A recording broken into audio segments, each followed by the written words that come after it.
Olá, vamos começar hoje a segunda aula da websérie O que é o Espiritismo, e hoje a gente vai falar sobre o crítico, né? Aquele que rejeita o Espiritismo sem conhecê-lo, tá? Então aqui, né, nós vamos começar com o tema principal, que é o crítico, né? E Allan Kardec dedicou um capítulo inteiro do livro O que é o Espiritismo para falar sobre o crítico, porque ele era uma figura assim muito importante naquela, não importante, mas muito relevante, né? Muito presente na época que o Espiritismo nasceu. Né? E naquela época, né, o principal argumento do crítico era: os espíritas são loucos, eles afirmam se comunicar com seres invisíveis. Então, desde os primórdios do espiritismo, né, os espíritas eram vistos como loucos por afirmarem se comunicar com seres invisíveis, e para aquelas pessoas mais materialistas, nada que não seja palpável pode existir. Então, por esse motivo, lá na época do Allan Kardec, um número cada vez mais crescente de espíritas eram considerados loucos, né? Nos dias atuais, ainda temos algumas ideias falsas e totalmente sem sentido sendo propagadas, né? E aí o que contribui para uma desinformação geral sobre o espiritismo, né? E a criação de um entendimento muitas vezes distorcido sobre os seus conceitos, tá? Mas o espiritismo, ele não tem a intenção de convencer ninguém. Então, basta um olhar atento a tudo o que verdadeiramente provém das suas obras, né? Como, por exemplo, a importância do perdão, a caridade como caminho para evoluir e a responsabilidade pelas próprias ações, no caso a lei de causa e efeito, as suas informações vão falar por si só, né? E aqueles que terão olhos de ver, vão ver no momento oportuno, tá? Então, hoje em dia, o número de adeptos do espiritismo só aumenta, né? Os conhecimentos que ele divulga trazem um benefício real para aqueles que se propõem a entendê-lo de forma séria. Então, a acusação de loucura não é mais tão presente quanto antes, mas ainda assim existe. E aí uma pergunta para a gente refletir: será que tudo o que a gente não entende de cara merece ser rotulado como loucura? Ou será que só precisamos olhar com mais abertura e menos julgamento? Né? E isso é até uma pergunta assim para tudo, né? Será que a gente realmente tem que taxar de loucura, né? Ou de coisa de gente doida, aquilo que a gente não compreende? Será que a gente precisa tirar um pouco os óculos, né? Tirar os óculos aí do julgamento, né? E olhar aquela informação como ela se apresenta para a gente, tentar refletir sobre isso? O segundo ponto que Allan Kardec também frisou no livro é: os críticos eles acabam por ajudar na divulgação do espiritismo, né? Então, ele tem aquela frase muito conhecida aqui de nós, que é: falem bem ou falem mal, mas falem de mim, né?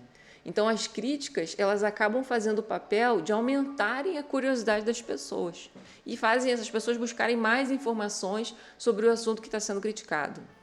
Então, desde os tempos de Allan Kardec, quando isso acontece e as pessoas se propõem a buscar os fatos sobre o espiritismo direto na fonte, importante dizer isso, elas enxergam o propósito de orientação, né? E a verdadeira intenção de elevar as pessoas moralmente, de ser uma palavra de conforto nos momentos mais difíceis. Então, muitas vezes, a crítica acaba fazendo o papel contrário ao que ela se propõe, né?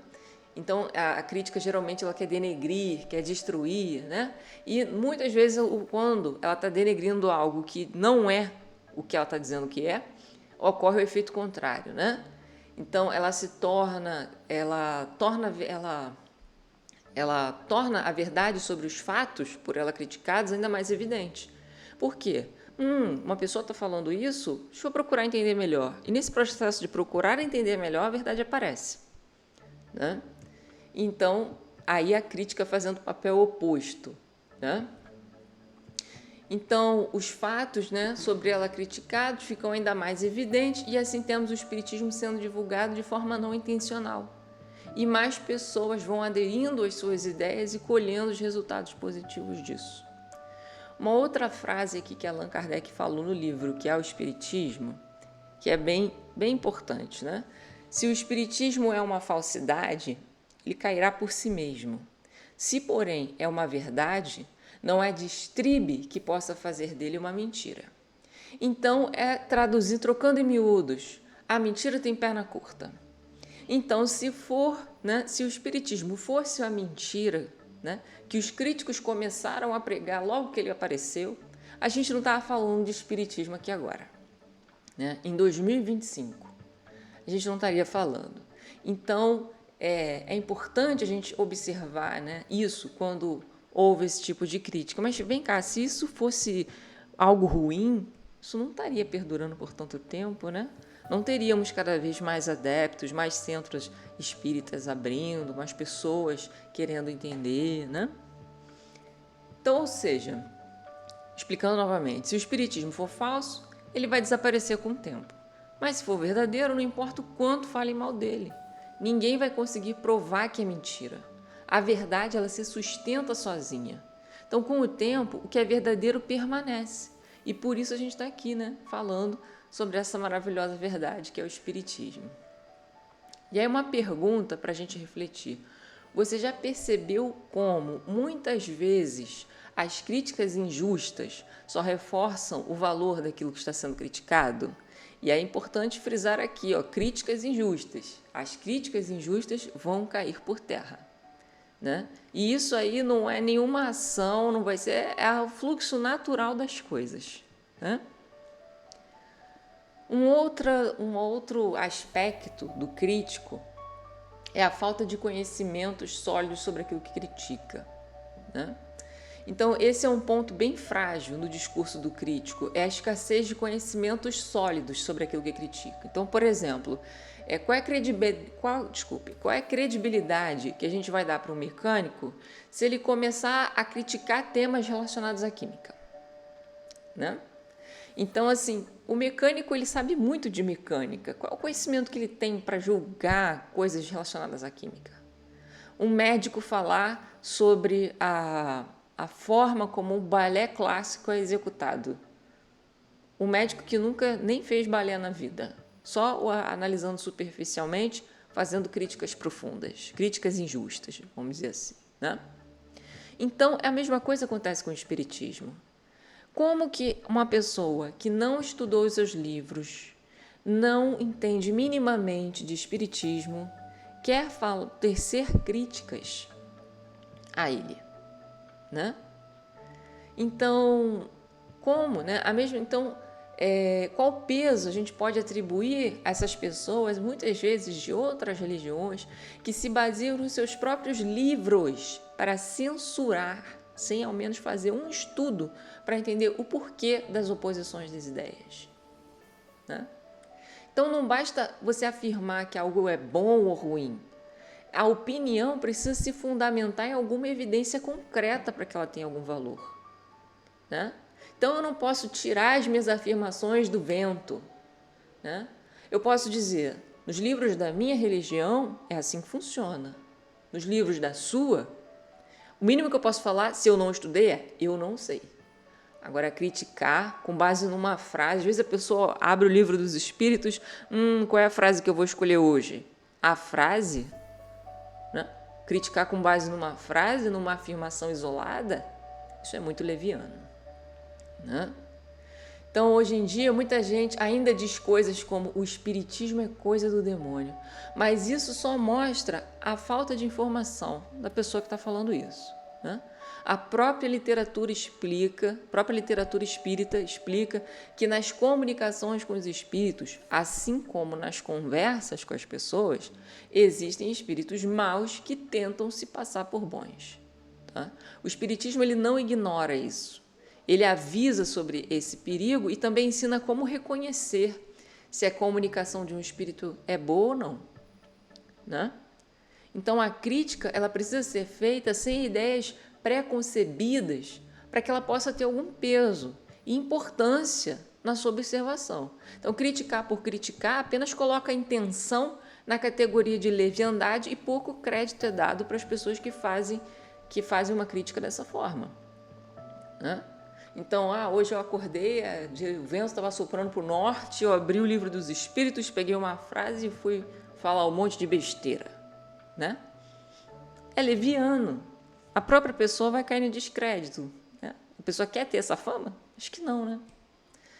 Então, aí uma pergunta para refletir. Você já se deu a chance de conhecer mais profundamente algo antes de formar uma opinião sobre isso? Isso é um cuidado que a gente tem que ter com tudo na nossa vida, né? Seja na religião, seja sobre falar sobre alguém, comentar sobre alguém.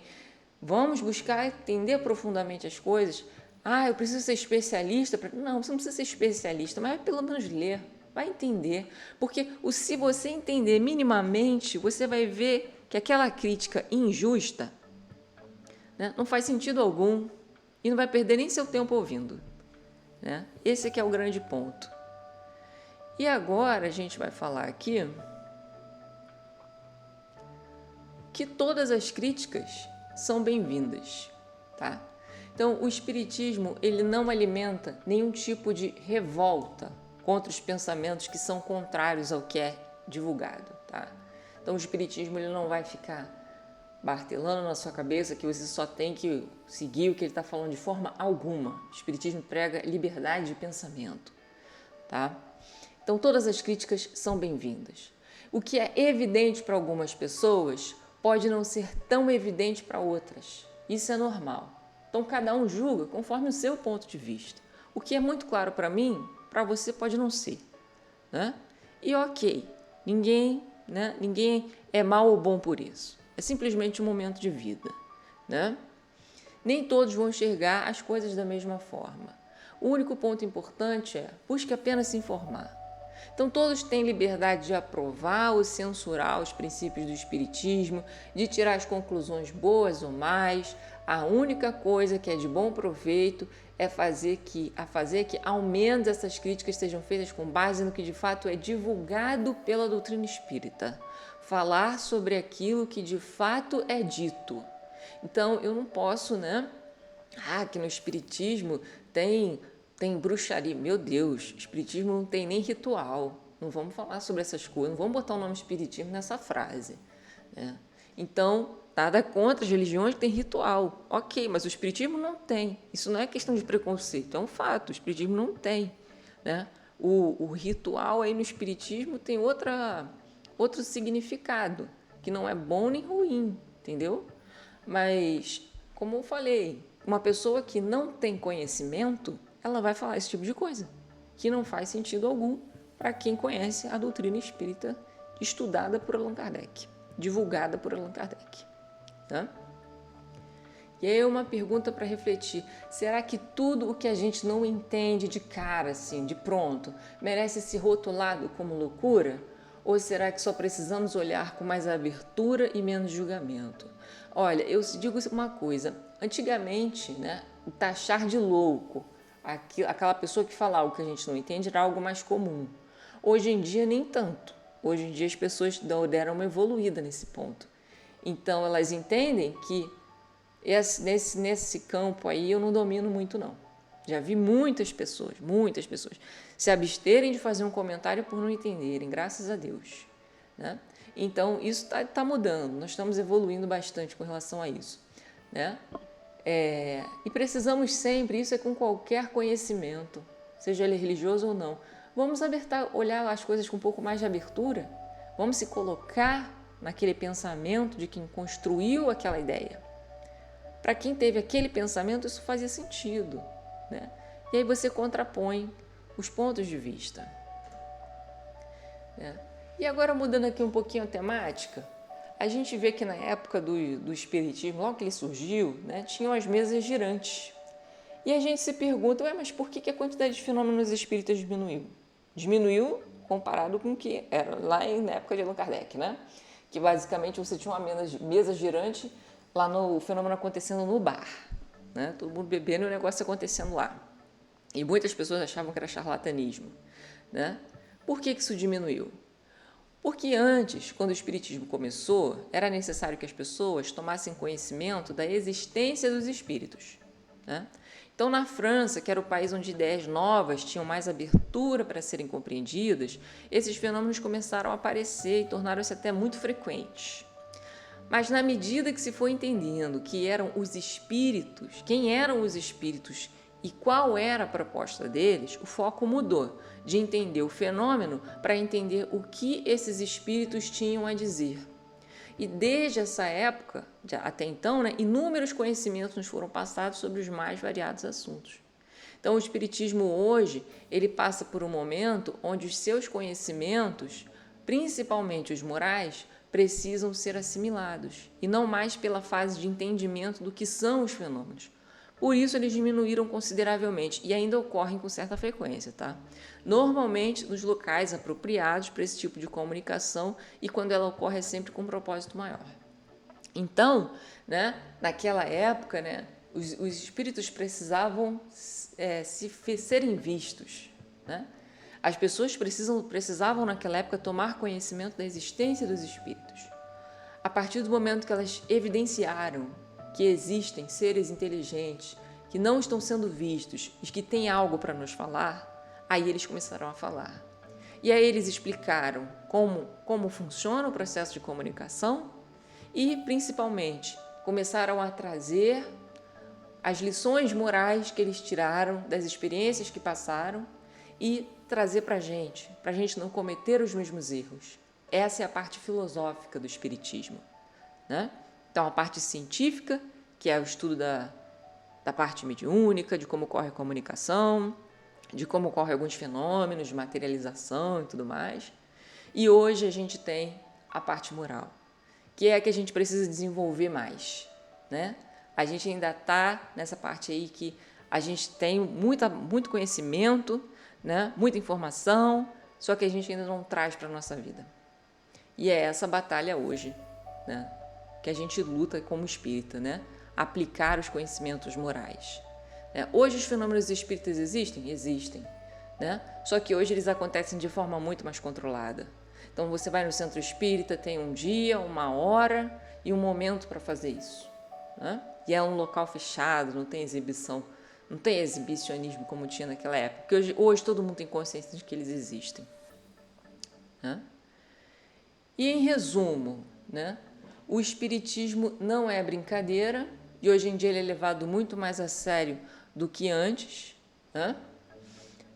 Não basta só acreditar, é importante estar aberto para aprender. Então, eu acredito em espírito. Ok que você acredita em espírito, mas já tentou ler o que o espírito Emmanuel trouxe para a gente através do médium Francisco Cândido Xavier? Você já leu os livros dele? Você já viu o que o espírito Joana de Ângelis trouxe para a gente nos seus inúmeros livros, muitos deles com temas relacionados à psicologia humana, através do médium Divaldo Franco? Então, a beleza do espiritismo está nisso, nesses grandes espíritos que viveram muitas existências para vir aqui para a gente explicar, dar um alívio para a gente, para passar por determinadas situações.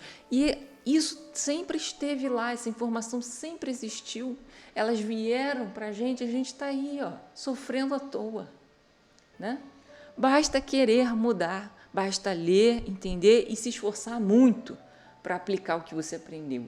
Porque nenhuma calmaria, nenhuma paz, nenhum paraíso vem de graça. A gente precisa sempre se esforçar. Então, esses conhecimentos vieram para a gente, Então, o ideal é estudar, ler os livros espíritas com calma, refletir sobre o que está sendo dito, E assim você vai entender melhor os fenômenos, lembrar de coisas que talvez já viu, mas não entendeu na época, e construir uma base firme de conhecimento que te ajuda a lidar com dúvidas e dificuldades do seu caminho. Então é isso, gente, essa maravilha aí que a gente tem, de conhecimento que sempre teve à nossa disposição e pouquíssimas pessoas querem esse conhecimento, justamente às vezes por causa dos próprios críticos, que criam ideias fantasiosas em cima do espiritismo. Então, agradecemos enormemente a sua audiência, muitíssimo obrigada, e espero muito que essa informação, esse conhecimento traga uma faísca aí de luz para você. Até mais, até a próxima aula, um grande abraço.